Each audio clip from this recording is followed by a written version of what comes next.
వాసుకి పేరు చెప్పగానే క్షీరసాగరమథనం గుర్తుకొస్తుంది. అమృతం కోసం పాలసముద్రాన్ని చిలకడానికి దేవతలు రాక్షసులు సిద్ధమయ్యారు. కవ్వంగా మందరగిరిని, తాడుగా వాసుకిని ఉపయోగించారు. వాసుకి ప్రస్తావన వచ్చినప్పుడల్లా ఈ చిత్రం కళ్లముందు కదులుతుంది. ఇంతకీ పురాణాల్లో చెప్పుకునే ఆ పాము భూమిపై సంచరించిందా? మరి గుజరాత్లో శాస్త్రవేత్తలకు లభించిన ఆ పాము శిలాజాలకు దానికి సంబంధమేంటి?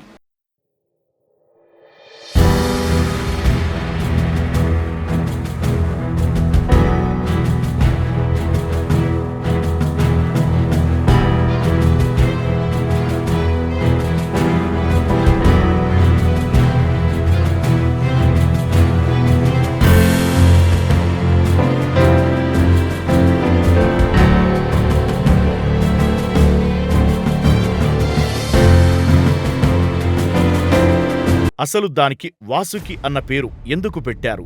దానిని వాసుకి ఇండికస్ అని ఎందుకు పిలుస్తున్నారు? 4.7 కోట్ల ఏళ్లు, 1000 కేజీల బరువు, 50 అడుగుల పొడవు. ఇది గుజరాత్లో శాస్త్రవేత్తలకు లభించిన అతిపెద్ద పాముకు సంబంధించిన శిలాజాలు చెప్పే కథ. ఇంత పెద్ద పామా అని ఆశ్చర్యపడనవసరం లేదు. ఎందుకంటే ఆ కాలంలో ఇంత భారీ ఆకారమున్న పాములు సంచరించేవని శాస్త్రవేత్తలు అంటున్నారు. ఈ కాలానికి అనకొండ ఎలానో ఆ కాలానికి ఆ జీవి అలా ఉండేది. ఇది ఇంత భారీగా ఉండబట్టే దీనికి వాసుకి అని శాస్త్రవేత్తలు పేరు పెట్టారు. ఈ పేరుకు ఉన్న పౌరాణిక ప్రాశస్త్యం వల్ల ఇది ఇప్పుడు అందరినీ ఆకర్షిస్తోంది.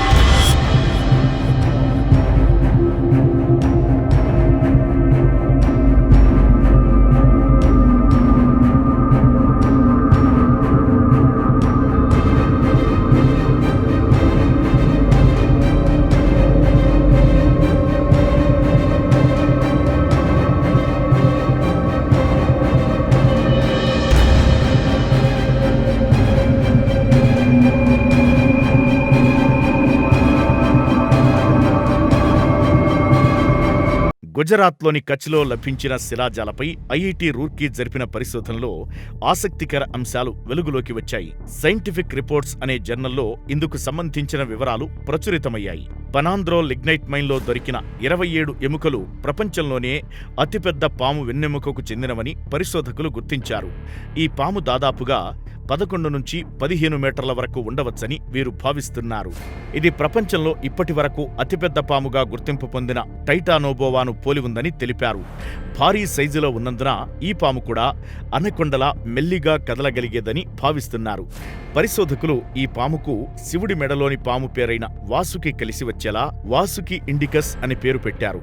ఈ పాము ఒకప్పుడు భారత్, ఆఫ్రికా, యూరోప్లో జీవించి అంతరించిపోయిన మాట్సోయిడై కుటుంబానికి చెందినదిగా పరిశోధకులు భావిస్తున్నారు. ఈ శిలాజాలు 4.7 కోట్ల సంవత్సరాల క్రితం నాటివని అంచనా వేస్తున్నారు.